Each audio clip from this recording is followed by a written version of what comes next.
समर्पण के साथ आगे बढ़ेगा और हम सबके प्रयासों से सदन की गरिमा को नई ऊंचाई प्राप्त होगी।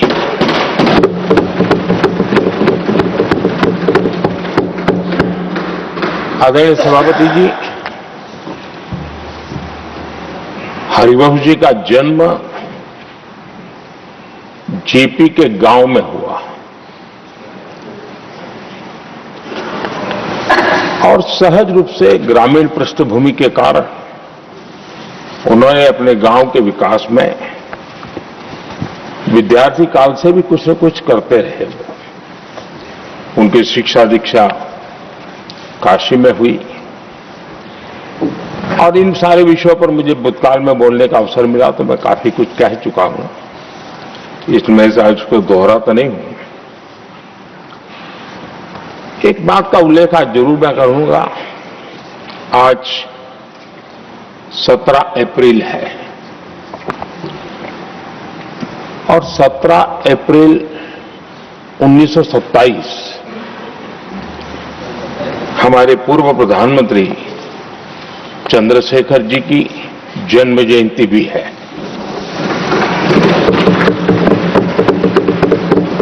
और विशेषता यह है कि आज 17 अप्रैल को आप जब तीसरी बार इस दायित्व को संभालने जा रहे हैं और वो भी चंद्रशेखर जी की जन्म जयंती पर, और चंद्रशेखर जी के साथ आपका जुड़ाव, उनके प्रति आपका लगाव और एक प्रकार से आप उनके सहयात्री रहे उनके पूरे कार्यकाल में, तो ये एक अपने आप में एक बहुत ही बड़ा सुयोग है। आपने चंद्रशेखर जी के जीवन पर किताबें भी लिखी हैं और चंद्रशेखर जी के एक बृहद जीवन को नई पीढ़ी तक पहुंचाने का एक बहुत बड़ा काम भी आपने किया है और इसलिए आपके लिए एक बहुत बड़ा विशेष अवसर बन जाता है कि चंद्रशेखर जी की जन्म जयंती पर आपका तीसरा कार्यकाल का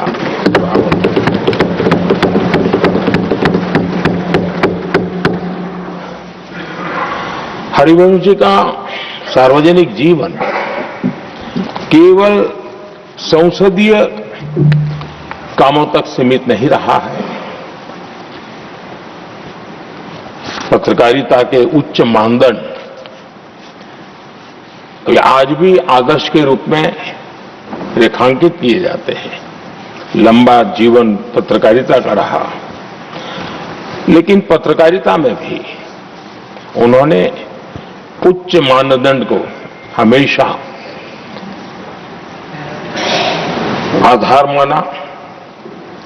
हम सब जानते हैं उनकी लेखनी में धार है, लेकिन उनकी वाणी में और व्यवहार में सौम्यता और शिष्टता भरी भरी रहती है। ये अपने आप में, और मैं जब गुजरात में था तब भी मैं उनकी लेखों को पढ़ने की मेरी आदत रही थी और मैं देखता था कि वे अपना पक्ष बड़ी दृढ़ता के साथ रखते थे और मैं अनुभव करता था कि उसमें काफी अध्ययन के बाद उसका निचोड़ उस पर प्रकट होता था। पत्रकारिता में भी अंतिम व्यक्ति तक पहुंचने का उनका निरंतर प्रयास रहा और एक सफल प्रयास भी रहा। और हम देखते हैं सदन में भी, चाहे पॉलिसी हो या प्रोसेस हो, उन बातों का कहीं न कहीं छाया हमें हमेशा नजर आती है और ये हम सबके लिए सुखद अनुभव है। वे समाज की वास्तविकताओं के साथ गहरे जुड़ाव के साथ काम करने वाले व्यक्ति रहे।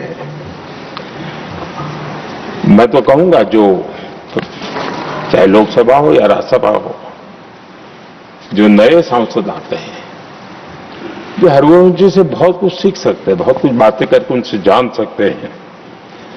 क्योंकि जब वो पत्रकारिता में थे तो उनकी एक कॉलम चलती थी, हमारा सांसद कैसा हो, हमारा पार्लियामेंट मेंबर कैसा हो। तब उनको शायद पता नहीं होगा, कभी उनको भी बैठना पड़ेगा। लेकिन वो लिखते थे और वो बातों में बहुत ही व्यापकता रहती थी। सदन की गरिमा और बैठने वाले सदस्य का दायित्व और उसके आचार विचार को लेकर भी बहुत गहरा उनका अध्ययन रहता था और उन बातों का उपयोग आज हमारे सदन के साथी उनके साथ बैठ करके बहुत कुछ जान सकते, सीख सकते हैं। समय की पाबंदी, एक डिसिप्लिन लाइफ में और अपने कर्तव्यों के प्रति गंभीरता, ये आपकी विशेषता रही है और शायद इसी के कारण आप सर्वस्वीकृत व्यक्तित्व आपका विकसित हुआ है।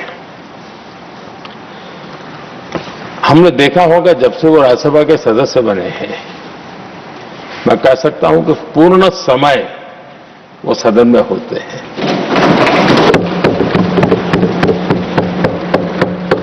सभापति जी की अनुपस्थिति में सदन को संभालने का काम तो करते ही हैं, लेकिन बाकी समय भी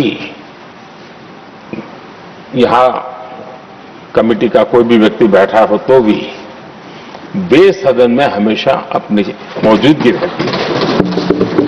हर बात को सुनते हैं, उस समय सदन का जो संचालन करते हैं उनके कार्य को भी देखते हैं और इसके पीछे उनको अपना जो दायित्व है उसके प्रति उनकी जो प्रतिबद्धता है उसके कारण ये संभव होता है और ये हम सब के लिए सीखने जैसा है।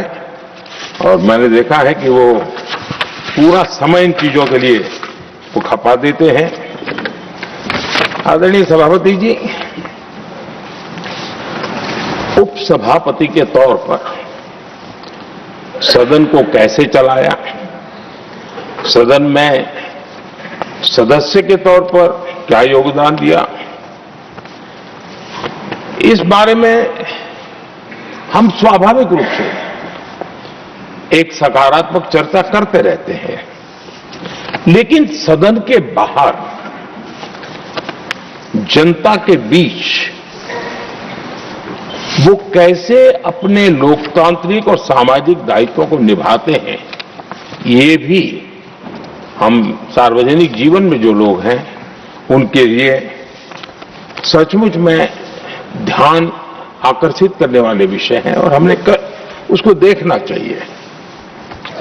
मैं अपने अनुभव से कह सकता हूं उनके काम सराहनीय तो है ही, अनुकरणीय भी है। हमारा देश युवा देश है और मैंने देखा है कि हरिवंश जी ने अपने समय का उपयोग सबसे ज्यादा युवाओं के बीच में बिताना पसंद किया है। युवाओं को में लगातार गंभीर विषयों पर जागरूकता बने, एक प्रकार से लोक शिक्षा का काम निरंतर चलता रहे, ये अपने आप में वो लगातार करते रहते हैं। वो देश भर में उनका भ्रमण रहता है। वे मीडिया के नजरों में बहुत ज्यादा रहने का उनका शौक नहीं है, लेकिन भ्रमण और कार्यक्रमों की श्रृंखला उनकी लगातार चलती रहती है। 2018 में जब उन्होंने राज्यसभा के उपसभापति की भूमिका निभानी शुरू की, उसके बाद जो मेरी जानकारी है, कॉलेजेज और यूनिवर्सिटीज में 350 कार्यक्रम किए हैं। ये बहुत बड़ा काम है। देश की यूनिवर्सिटीज और कॉलेजेज में 350 से अधिक कार्यक्रम, जाना आना, उनके साथ बैठना, बातें करना, उसके लिए विषयों की तैयारी करना, ये अपने आप में बहुत बड़ा एक प्रकार से आपने व्रतस्थ के रूप में इस काम को किया और युवाओं से ही जुड़ने के लक्ष्य को आपने जरा भी ओझल नहीं होने दिया है। और विकसित भारत का सपना युवाओं के लिए भी क्यों होना चाहिए, इस मूल विषय को अलग अलग तरीके से जिस प्रकार से विद्यार्थियों का मूड हो वो बताते रहते हैं।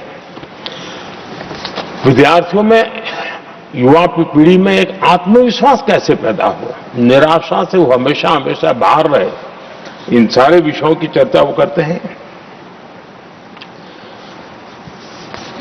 उनके कुछ ऐतिहासिक रेफरेंस के साथ बात करते हैं कि हम ऐसे क्या कारण है कि हम जितनी तेजी से जाना चाहिए था आगे नहीं जा पाए, अब अवसर क्या आया है, सारी बातें वो, और देश कितनी बड़ी छलांग लगा सकता है, ऐसे का आत्मविश्वास भरने का काम उनके द्वारा होता है। आजकल देश में लिटरेचर फेस्टिवल एक बड़ा सिलसिला चला है और अब तो वो टियर 2, टियर 3 सिटी तक भी वो सिलसिला चला है। लिटरेचर फेस्टिवल्स में भी हरिवंश जी का अक्सर जाना होता है और उस समाज का उस तबके को भी वो अपने विचारों से प्रभावित करते रहते हैं, प्रेरित करते रहते हैं। आदरणीय सभापति जी, मैंने उनके जीवन का एक प्रसंग जो सुना है, शायद हो सकता है साल वगैरह में मैं बहुत मेरी जानकारी सटीक न भी हो, लगातार वहां के सुख दुख के साथी बन करके वो अपना जो भी कंट्रीब्यूशन कर सकते हैं वो करते रहते हैं। आदरणीय सभापति जी, जिस संसद की नई इमारत में बैठे हैं उसका जब निर्माण कार्य चल रहा था तब मुझे उनके साथ निकट से काम करने का अवसर आया और मैं अनुभव कर रहा था कि जो विचार मेरे मन में आते थे मैं हरिवंश को कहता था हम ऐसा करें तो कैसा होगा। 2 दिन में वो बराबर परफेक्ट उसके लेके आते हैं, कहीं नामकरण करना है, उसके पहचान इस सदन की कैसे बने, तो काफी कुछ कंट्रीब्यूशन सदन के निर्माण में, उसकी आर्ट गैलरी में, विभिन्न द्वार के नाम रखने हो, यानी हर प्रकार से मेरे एक साथी के रूप में हम दोनों को, और मुझे बड़ा आनंददायक रहा वो अनुभव काम का। आदरणीय सभापति, हरिवंश जी के सदन को चलाने की कुशलता को तो हम भली भांति देखे हैं, लेकिन साथ साथ उन्होंने राज्यों की विधानसभाएं, विधान परिषदें और वहां जो प्रिसाइडिंग ऑफिसर्स हैं उनको भी कैसे मददरूप होना, उनके लिए किस प्रकार से आवश्यक उनके ट्रेनिंग के लिए काम किया जाना, उसके लिए भी काफी समय दिया और उन्होंने लगातार उनके लिए समय दिखाया। कॉमनवेल्थ पार्लियामेंट्री एसोसिएशन में भी उन्होंने भारत की डेमोक्रेटिक व्यवस्था की छाप छोड़ने में बहुत बड़ी सक्रिय भूमिका निभाई है। मुझे पूरा विश्वास है कि 21वीं सदी का ये दूसरा क्वार्टर ये सदन को बहुत कुछ कंट्रीब्यूट करना है, देश को प्रगति के पथ पर ले जाने में, विकास के लक्ष्य को प्राप्त करने में मुझे विश्वास है कि सदन के द्वारा बहुत कुछ होगा और उसके कारण पीठाधीश सबका दायित्व बहुत बड़ा होता है। हम सबका बड़े विश्वास से मैं कह सकता हूं कि सभी साथी आप जो चाहते होंगे उसको पूरा करने के लिए सहयोग करते रहेंगे और आपके काम को कठिनाइयों में न परिवर्तित करें, इसके लिए ताकि आप ज्यादा आउटकम दे सकते हैं, और मुझे विश्वास है सब लोग इसको करेंगे। और मैंने पहले भी कहा था कि हरि कृपा पर है सब कुछ और हरि तो यहाँ के भी है, हरि वहां के भी है और हरि यहीं बैठेंगे, तो हरि कृपा बनी रहे, इसी एक अपेक्षा के साथ मेरी आपको बहुत बहुत शुभकामनाएं हैं। बहुत बहुत धन्यवाद।